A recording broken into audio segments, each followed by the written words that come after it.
అది కాదే పారు, నొప్పి అంటావు, తట్టుకోలేనంటావు. మందులు వాడమంటే సరిగా వాడవు. ఎలాగే నీతో చచ్చేది? అదే నీతో మాట అంటే కోపం. నీకే చస్తానంటావు. నువ్వు చస్తే నేను బతకగలనా?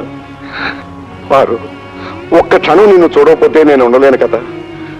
నువ్వు శాశ్వతంగా కనిపించకపోతే నేనేమైపోతాను? పారు, దీపం ఉంటేనే వెలిగే, నువ్వుంటేనే నేను.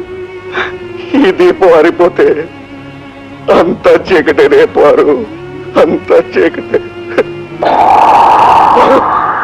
ఏమిటా నా తక్కువైందా?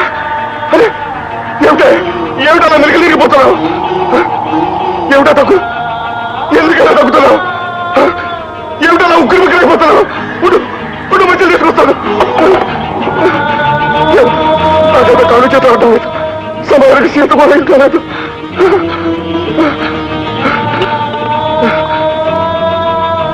ఏమిటో ఇవాళ మరీ ఉగ్గురు మిక్కిరైపోతుంది. నాకు అన్యాయం చేయొద్దు స్వామి. నా పార్వతి నాకు దూరం చేయొద్దు. ఇవ్వ పార్వతి, మంచిది. పార్వతి, పార్వతి, ఎక్కడికి వెళ్ళదు? పార్వతి, పార్వతి, పార్వతి, పార్వతి, పార్వతి, అదేమిటి పార్వతి గుమ్మం దగ్గర నిలబడ్డావు? ఏమిటి ఆసక్కుగా ఉందా? ఆవిడ దూకుతావా? వద్దు పార్వతి, వద్దు, నా మాట విను. పార్వతి, పార్వతి, పార్వతి,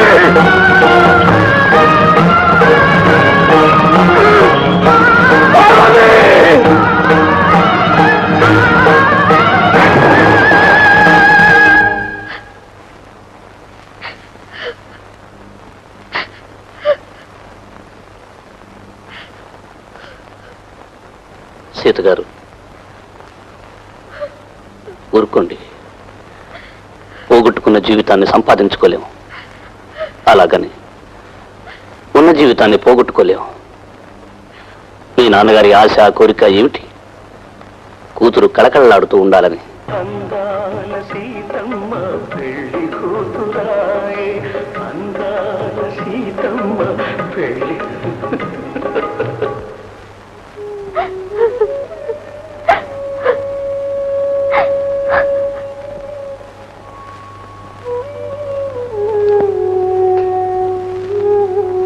సీత, ఏమిటి ఆలోచిస్తున్నావు? అబ్బే ఏం లేదు. చూడు, ఒక మహాకవి ఏమన్నాడో తెలుసా? నాతోగా జనరల్ గా, గతాన్ని గురించి ఆలోచిస్తూ కూర్చుంటే భవిష్యత్తు కూడా మిగలదన్నాడు. నిజానికి భవిష్యద్భూత వర్తమానాలతో భూతకాలం వర్తమానానికి, భవిష్యత్తుకి వర్తమానంగా వర్తిస్తుంది. మీరు చెప్పేదేమిటో నాకు అర్థం కావటం లేదు. అసలు నాకు అంతకంటే అర్థం కాలేదు. అసలు నేను చెప్పేదానికి ఒక అర్థం ఉండి ఏడిస్తే కదా ఏం ఆలోచించనుకో.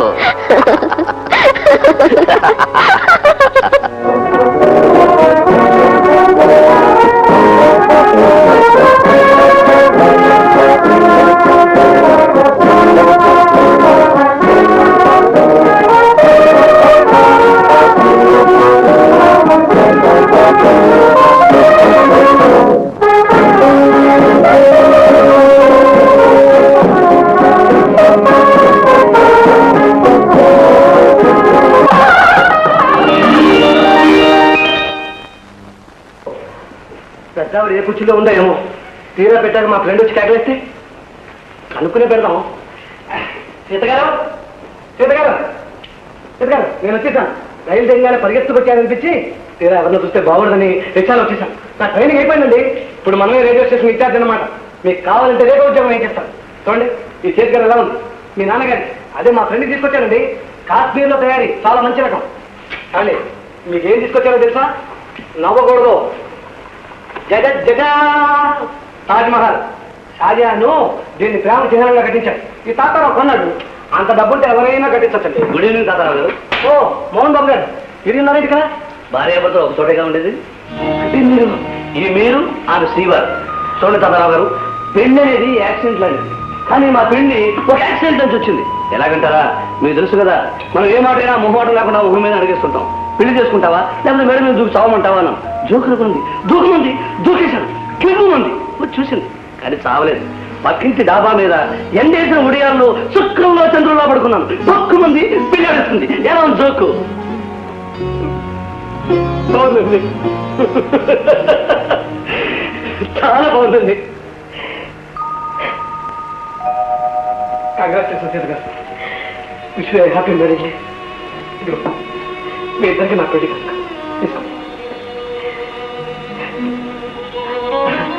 ఎక్కడండి మా ఫ్రెండ్? మీ ఫ్రెండ్ మనందరికి అన్యాయం చేసి వెళ్ళిపోయారు.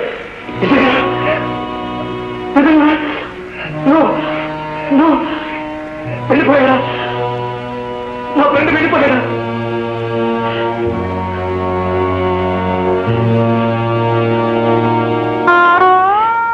ఏమిటి ఫ్రెండ్, ఎందుకు ఇలా చేసావు?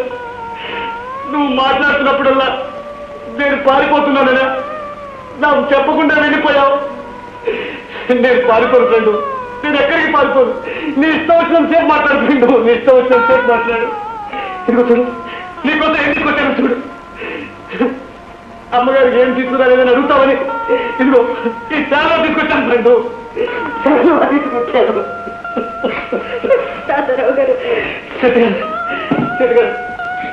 ముందు మా ఫ్రెండ్కి అమ్మగారు మట్టిగా కనిపించావు, ఇప్పుడు నాకు ఇద్దరు కనిపిస్తున్నారండి. ఇప్పుడు తెలుస్తోంది, మనసారా ఇష్టమైన వాళ్ళు మన గుండెల్లోనే ఉంటారండి, మన కళ్ళ ముందే కనిపిస్తుంటారు.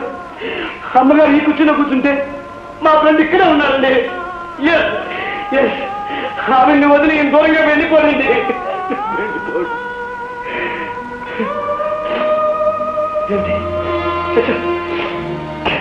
నా కన్నీళ్ళు వస్తాయేమిటి? నేనే చెప్పాను కదా, జీవితాన్ని పాటల తేలిగ్గా తీసుకోవాలి.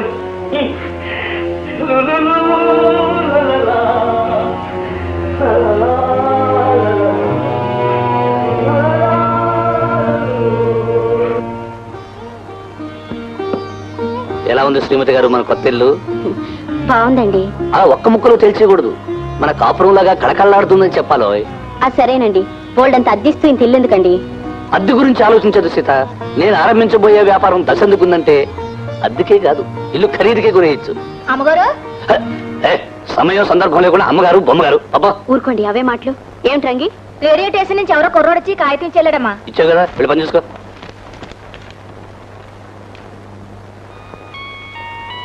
Good news. రేడియో స్టేషన్ లో తాతారావు గారు నాకు అనౌన్సర్ గా ఉద్యోగం వేయించారట. రేపే డ్యూటీలో join అవ్వాలంట. Very good.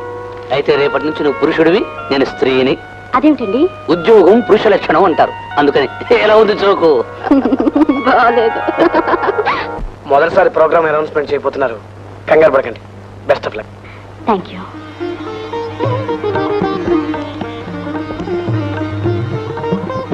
Akashvani Hyderabad కేంద్రం.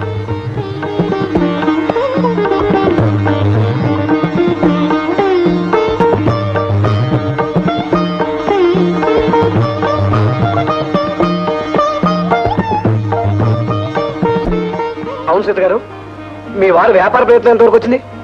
ఏది ఇంకా ఒక దారిన పడలేదు. మొదలెట్టిన ఆ వ్యాపారం గురించి దిగులు కంటే ఆ వ్యాపారం కోసం నా నగలు తాకట్టు పెట్టేమేనని దిగులే ఎక్కువ ఆయనకి. అది విడిపించాలని నేను పడే తాపత్రయం చూస్తుంటే నాకెంతో బాధగా ఉంది. సీత గారు, ఏమైంది సీత గారు? కళ్ళు తిరుగుతున్నాయి, కడుపులో తిప్పుతుంది. ఇలా కూర్చోండి, డాక్టర్ తీసుకొస్తాను, హాస్పిటల్కి వెళ్దాం.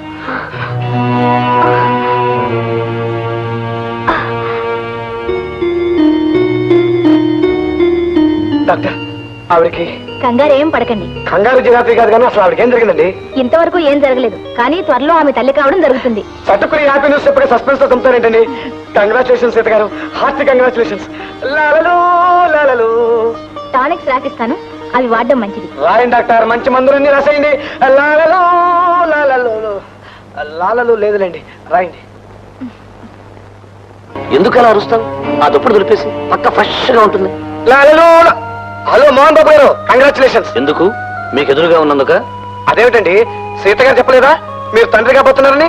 అందుకే ఈ పుస్తకం తీసుకొచ్చాను. ఇది ముఖ్యంగా కాబోయే తల్లిదండ్రులు చదివి తీరాలి. నేను తండ్రినిగా పోతున్నానన్నమాట. ఐసి తండ్రిగా పోయే మనిషి కంటే పరాయి మగాడికే ఈ విషయం ముందు తెలిసిందన్నమాట. బాగుంది జోకు. హాస్పిటల్ కు తీసుకెళ్ళింది నేనే కదండి, అందుకని నాకు తెలిసింది. నిన్ను హాస్పిటల్ కు తీసుకెళ్లాల్సిన అవసరం, మందులు కొనాల్సిన బాధ్యత, పిల్లల పెంపకం గురించిన శ్రద్ధ అతనికెందుకంట? మోహన్ గారు ఏమిటి మీరు అనేది? అనేది కాదు, అడిగేది ఏమిటంటే ఈ వేళ దాన్ని హాస్పిటల్ కు తీసుకెళ్ళినట్టే ఇంతకు ముందు నీ గదికి ఎన్నిసార్లు తీసుకెళ్ళావు అని. ఆపండి.